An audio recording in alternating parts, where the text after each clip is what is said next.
This week's episode of My Hero Academia was honestly a little bit of a slow burn. It was pretty tough though, and I do like where they're going, but this little pop step thing is throwing me off. How'd you feel about this episode, man? This was probably the weakest episode we've had so far. Hey, but what about the end though? I don't care. Actually, never mind. And it was kind of hard. No, you're right. I still think it was weak though. Yeah. The beginning was very weak for me. But I guess a life episode. So are they just trying to make Pop Step famous or something? She's already famous, or are they just putting together this music group? This is really just like her taking her career to the next level, right? Because she's like locally famous, but this is like trying to put her like on national television. So on like what's that one superhero's name that he getting sued by? Getting sued by his wife. Oh, CC. Yeah. She's trying to get on that type of you level. know what I'm saying? Okay. She's trying to get big. So I understand it. It's like a big career move. That's why she's very nervous and like not sure how to really like approach it. But it was wholesome watching her like accept her weaknesses and try to really improve on it. Mm-hmm. I don't know if she can sing any better because right now they treating her like she's the My Hero equivalent of Ice Spice, man. They say you should be shaking butt. You can't even sing for real. I still don't like how she'd be staying at Koichi's house during this whole practice session she'd be going on. He over here feeding her, watching her sing the whole time. The FBI in the My Hero world is watching Koichi like this. I know what you are. If you watched at the beginning of the episode though, it literally shows Pop Step having her arm around Koichi. I don't know if you saw that. He needs I don't even know if you saw that, but then he called some girl sexy or whatever, and she punched him. Hey, that was midnight though. You saw midnight. He said, "Hey, she looked good." Oh. He said that right in front of his Pop Step and his other girl. He did not care whatsoever. Did he lie? Yeah, I was just saying, man. You moving different, okay? You moving different. Right now, he low-key, he got anti-wrist. Yeah, you want to come over to the house? Oh, me. Like he's never changed from that man that he was in that first date, bro. Yeah. Like he's still the same. He was ruining it for the other homie, ruined it for himself. And he about to go to jail because the one girl that like him is 12. He's cooked. He's just doubling down on the worst things he could possibly do. That's what I'm saying, man. Awful. Bro got no chance out here, man. But it was definitely cool to see homegirl's marketing skills. She really like set up a whole like concert, high key, and even had like pro heroes pulling up. I ain't gonna lie, I'm impressed. I mean, she's been moving like this for the last like 3 or 4 episodes. She just know how to get it. She know how to network. She tough. For real. She tough as hell. We saw President Mike. We saw Midnight. Isaac got invited, but he think he too cool. Endeavor definitely think he too cool. He said that shit's listen, Isaac had a lot of things going on. No, he did it. He literally said, "I really don't want to go. I hope there's a villain nearby." And there was. He was right. It's still gonna end up over there though, because end of the day, when he's walking back home, you know what I'm saying? Homegirl with the bees out here is juicing up our boy, the slime dude from like 5 episodes ago. He talking about Pop Step. No, hell no, don't sound like that. He said like Pop Step. Send him to jail. Pop Step John. I had tried to give him a little. I still love you. Hell no. Oh, he's good, bro. He's so good. Like they let him go the first time because they're like, man, he wasn't taking that drug on purpose. But nah, he's a gooner. Yeah. You need to lock him up regardless. Yeah, he's cooked forever. His problem was not the drug. His problem is how he thinks, man. But yeah, he took it. He took even more than usual because last time he just turned into a long little eel. This time he's like a buff kaiju eel. Giant eel this time. We didn't even know he was an eel at first. Well, I didn't anyway. Nah, like I did, but I didn't know what kind of eel he was because Eraserhead's over here trying to take him down, and obviously, like this is just a bad matchup for Eraserhead. One, he can't erase quirks that are just like naturally how you are. You know what I'm saying? Like if you can like create fire, you can turn off your ability to do that. But if you're just born a lizard, he can't do nothing. Can't do nothing about that. Oh, this is just a lizard dude. You know what I'm saying? So this dude ends up he just is an eel. I guess. And I guess he always was one, but the quirk just amplifies whatever he already was. And so he's like, dang, I can't do nothing. Well, let me just try to whoop him. He creates the freaking slime. Eraserhead's just like he's a physical damage threat when he can't turn your quirk off. So he had to tie him up. He tried to tie him up. He got out the first time. And then afterwards, he's like, you know what? I'm just going to like pretty much like cast a net on him. Right. So like he just couldn't move for real because he caught him in like 8 different ways. Find out, homie's also an electric eel. They just giving people powers out Queen here. Bee unlocked his extra skill set because that man that don't even make sense. And broke out immediately. Bro, he took out the power like not just the block, like half the city. That was crazy as hell.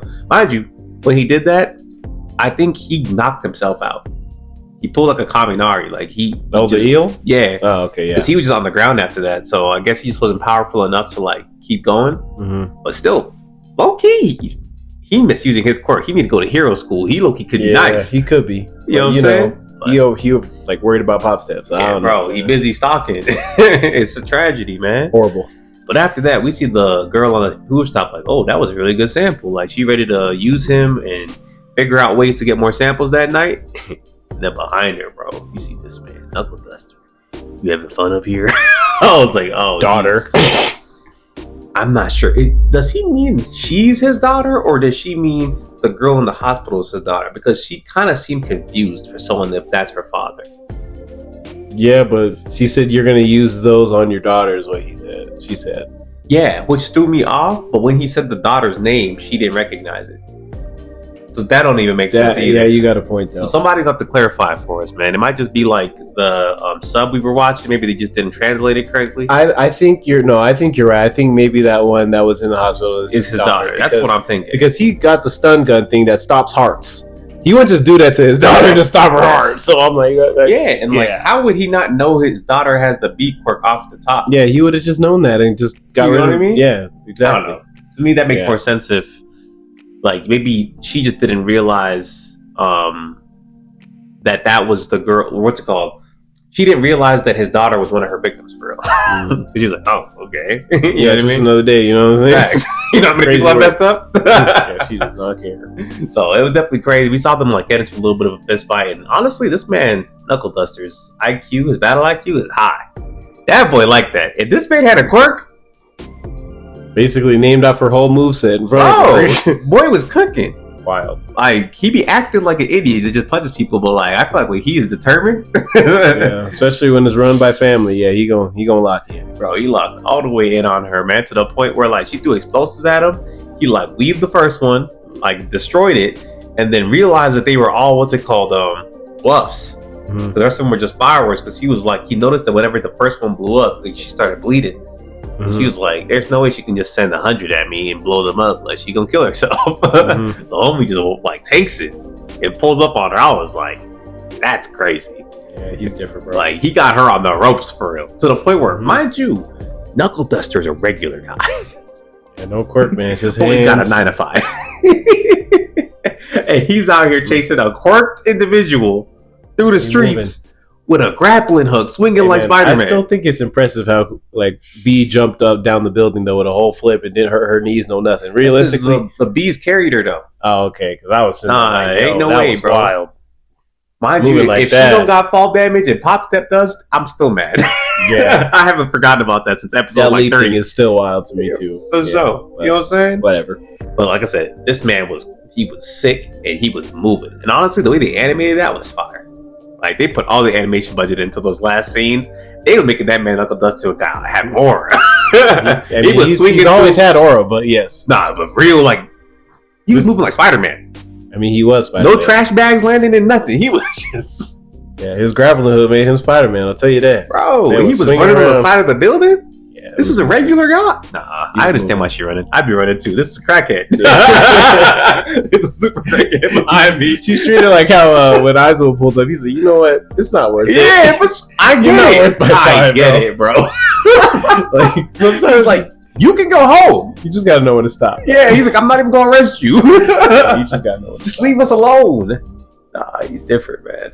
And honestly, I kind of called it last time we had a review. He tried to kill her. Yeah. Because he put a freaking taser on top of his breast knuckles. He never cared, bro. Bro, he literally said if it touches her, her heart stops. Bro, what the hell? He's a villain. He's on his state arc terrified. Right now, I'm bro. running too. Yeah. Bees or not, I'm gone. Yeah, I get why he didn't make Koichi around this, bro. This is wrong. Yeah, he didn't see him like this, man. He just tried to kill Shorty, bro. Yeah. A middle schooler or something. High schooler. On paper, this is nuts. No, for sure. You know what I'm saying? For sure. But I get it. You know what I'm saying? Family's family, man. You mess with his family, he not gonna let you slide. Yeah, you got a stun gun waiting for you, man. That was the best part of the episode, though, for me, man. Like, that's the only reason this episode might get above a 5. I might have to give it a 6.5. Just know that 1.5 is all Knuckleduster. I'll give it a 6 because that beginning had me mad, bro. I don't even know what I ain't mad at it. I'm a hater. Yeah, that beginning just wasn't that interesting. I think they could have condensed it maybe like a little bit. Just it was like a fan servicey. Yeah. And the jokes weren't as funny as usual. Normally, whenever they have episodes like that, it really be hilarious, but it just didn't hit for me like that. But y'all let us know what y'all thought about this episode of My Hero Vigilantes. It was cool. I'm excited though for where this is gonna go on these last couple episodes because it's been Knuckleduster on a mission. Yeah, he gonna try and get the job done. That's all I gotta say. So, aside from that, man, like, comment, subscribe, and comment down below. We'll catch y'all. Peace.